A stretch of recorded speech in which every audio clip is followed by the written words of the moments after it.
연구원님, 우선 이 한 줄 평과 관련해 가지고 구체적인 내용 들어보겠습니다.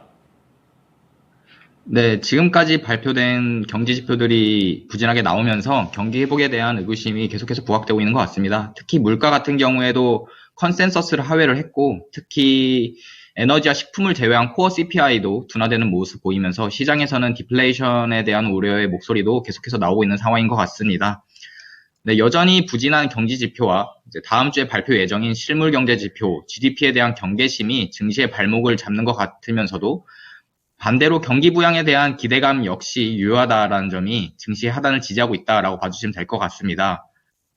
우선 이번 주에 중국 인민은행이 부동산 개발업체 대출 만기를 추가로 1년 더 연장시키겠다는 결정을 하면서 침체된 부동산 시장에 대한 활성화 기대감이 일부 형성이 되었고요. 두 번째로는 중국 국무원 산하의 최대 싱크탱크인 사회과학원에서 중앙정부가 레버리지를 확대를 좀 해서 유동성을 좀 확대할 필요가 있다. 지속적으로 금리를 낮춰야 된다라는 입장을 밝힌 점 역시도 증시에는 긍정적이었다라고 보시면 될 것 같고요. 이외에도 중국에서 플랫폼 기업에 대한 규제 마무리 기대감 역시도 불확실성을 축소한 부분이 아니었는가라고 봐주시면 될 것 같습니다.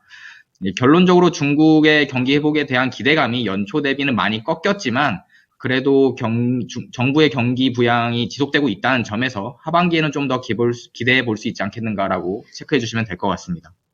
네. 자, 기대감을 가져가고 있고, 중국 당국에서도 상당히 좀 신중하게 조금씩 보면서 움직이는 것 같습니다. 자, 그렇다면은, 중국 이슈 중에서 우리 투자자들이 봐야 될 이슈들 어떤 게 있을까요? 네, 이제 특별 국채라는 게 있는데요. 네, 지난달 중순쯤에 월스트리트 저널에서 중국이 1조 위안 규모, 하나로 약 180조 원 규모의 특별 국채라는 것을 발행하는 것을 검토 중이다라고 보도가 된 바가 있습니다. 이 특별 국채가 뭐냐면은 말 그대로 특별한 상황, 특수한 상황에서만 돈을 풀어서 경기를 안정화시키겠다는 의도라고 봐주시면 될 것 같은데요. 실제로 중국은 1998년 아시아 금융위기 때나 2020년 코로나 사태 등 정말로 특수하고 어려운 상황에서 이 특별 국채를 발행했었습니다. 그런데 이번 주에는 외사 언론에서가 아니라 중국이 직접 이 특별 국채라는 키워드를 언급을 했습니다. 앞서 언급드렸던 이제 중국 국무원 산하의 최대 싱크탱크인 사회과학원에서 중국 정부가 특별 국채를 발행을 해서 레버리지를 좀 늘릴 필요가 있다. 재정 적자를 올해 목표치인 3%가 아니라 4%까지 좀 올려서 유동성을 좀 과감하게 투입할 필요가 있다. 이런 식으로 입장을 발표를 했습니다. 과거 사례처럼 이제 특별 국채가 정말로 위기스러운 상황에서 발행됐다는 점을 감안했을 때 중국이 현재 상황이 생각보다 많이 어려운 상황이다라고 해석될 수는 있겠지만 그래도 이러한 조치를 통해서 위기를 극복을 하고 경기 안정화에 주력하겠다라는 의지는 좀 확실하게 긍정적으로 볼 필요가 있겠고요. 이외에도 업계에서는 이제 추가 금리 인하라든지 지급 준비율 인하 필요성이 언급이 많이 되면서 하반기에는 상반기보다 경기 부양 강도 측면에서 좀 더 기대해 볼 수 있겠다라고 정리해 주시면 될 것 같고요. 네, 두 번째로 말씀드릴 이슈는 이제 플랫폼 기업에 대한 규제가 마무리될 것 같다는 기대감입니다.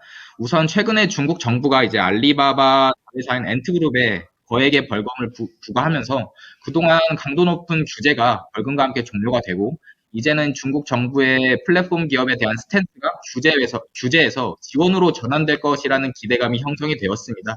특히 어제 같은 경우에는 리창 총리가 주요 플랫폼 기업들 관계자를 불러놓고 회의를 진행했는데요. 회의에서는 고용 창출과 실물 경제 발전에 있어서 플랫폼 기업들의 역할이 중요하다 이런 식으로 강조를 했습니다. 이제 플랫폼 기업에 대한 규제가 마무리에 대한 기대감이 이제 다시 한번 자극이 되면서 어제 같은 경우에는 본토 증시와 달리 홍콩 증시와 미국에 상장된 중국 기업 지수인 골든 드래곤 인덱스가 강세를 보였다라고 보시면 될 것 같습니다. 플랫폼 기업에 대한 정부의 스탠스 변화가 어쨌든 중국 시장의 분위기를 좀 더 바꿀 수 있지 않겠는가라고 보고 있고요. 고용 문제 해소에 대해서도 조금 더 기대해 볼 수 있지 않겠는가라고 보고 있습니다. 지금 같은 경우에도 이제 본토 증시 대비 플랫폼 기업들이 상장되어 있는 홍콩 증시가 강세를 보이고 있다라고 체크해 주시면 될 것 같습니다. 네.